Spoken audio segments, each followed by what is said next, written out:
বিষয়টা হয়ে গেছে একগুচ্ছ আরেকগুচ্ছরে বলে চিত্তুয়া শো। সারা বাংলাদেশে আজকের দিনে অনেকগুলো মানুষের প্রাণহানি হয়েছে। আমার নিজের জেলা, গ্রাম, শহর, উপশহর ফ্লাডেড হয়েছে। দেশের সবারই মন খারাপ। তো এই মন খারাপের মধ্যে আপনাদেরকে একটু ভালো সংবাদ দিতে আসছি। তবে এই ভালো সংবাদটার মধ্যে কয়েকটা জিনিস কানেক্টেড।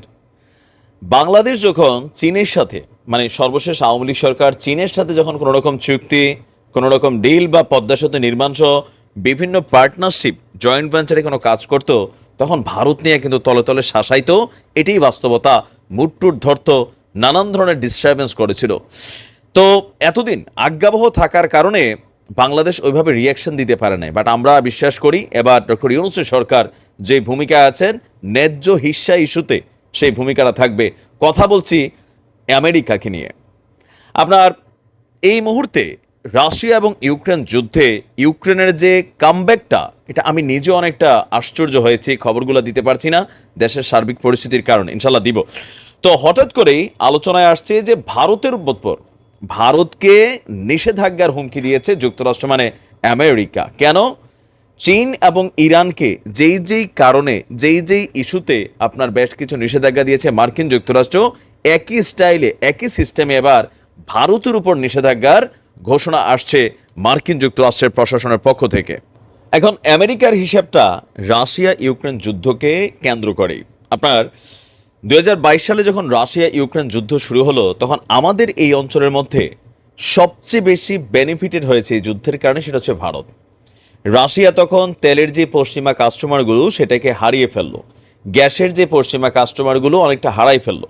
এরপর ভারত বিশাল একটা তেল ক্রয় করেছে। ইভেন এই তেল আইনা নিজেরা পরিশোধিত করে সেই তেলকে আবার ইউরোপ আমেরিকার বিভিন্ন রাষ্ট্রে মাফিয়ার মাধ্যমে আবার অনুপ্রবেশ ঘটিয়েছে।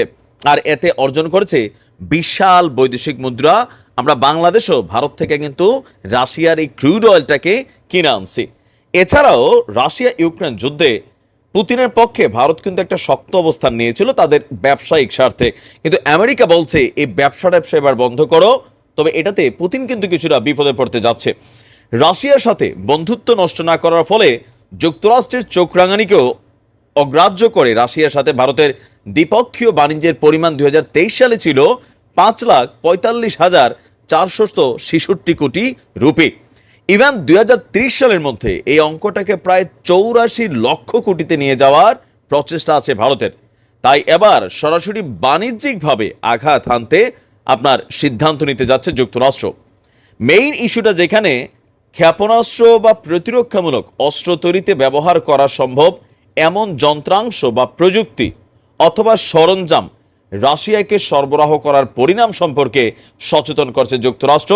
যেই ভারতীয় সংস্থা রাশিয়ার সাথে এই ধরনের বাণিজ্যের প্রয়াস চালাবে, উভয় সংস্থার উপরই নিষেধাজ্ঞা আরোপ করা হবে বলে সতর্ক করা হয়েছে। বিবিধ ক্ষেত্রে ব্যবহার করা যায় এমন প্রযুক্তি সরবরাহে অভিযুক্ত থাকার জন্য গত বছর নভেম্বরের বেঙ্গালুরের কেন্দ্রিক এক বেসরকারি সংস্থার উপর স্যাংশন দিয়েছিল যুক্তরাষ্ট্র।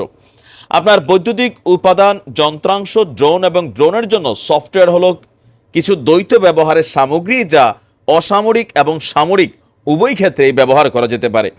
ভারতীয় সংস্থাগুলোকে নির্দিষ্ট ধরনের পণ্য যেমন রাসায়নিক, বিমানের যন্ত্রাংশ, ক্ষেপণাস্ত্র ব্যবহার করা হতে পারে এমন উপাদান রফতানি না করার ইস্যুতে বারবার আপনার মিডলে এসা ভূমিকা রাখার চেষ্টা করছে যুক্তরাষ্ট্র। রাশিয়ার সাথে বন্ধুত্বের জায়গাটাকে আরও যেন হালকা করে। তবে ভারত তাদের জাতীয় স্বার্থ টিকানোর জন্য তারা কিন্তু ব্যবসা বাণিজ্য চালিয়ে যাচ্ছে। এই পরিস্থিতিতে এসে আপনার ভারতের উপর যে নিষেধাজ্ঞার আলোচনা চলছে, সেটা আসলে আমেরিকা কতটুকু কার্যকর করাইতে পারবে সেইটাও বিষয়। কারণ ভারত তাদের স্বনির্ভর একটা অর্থনীতি আছে, প্লাস আন্তর্জাতিক অঙ্গনেও তাদের শক্ত একটা ভূমিকা আছে। ইভেন তাদের কাছে ব্যবসা হচ্ছে জরুরি। দেখেন না, বন্ধুত্ব টন্ধুত্ব পরে, যেখানে তাদের ফায়দা বেশি তারা সেটাই করবে রাষ্ট্রীয় স্বার্থে। এখন আমেরিকা কতটুকু সফল হবে কি মনে করেন?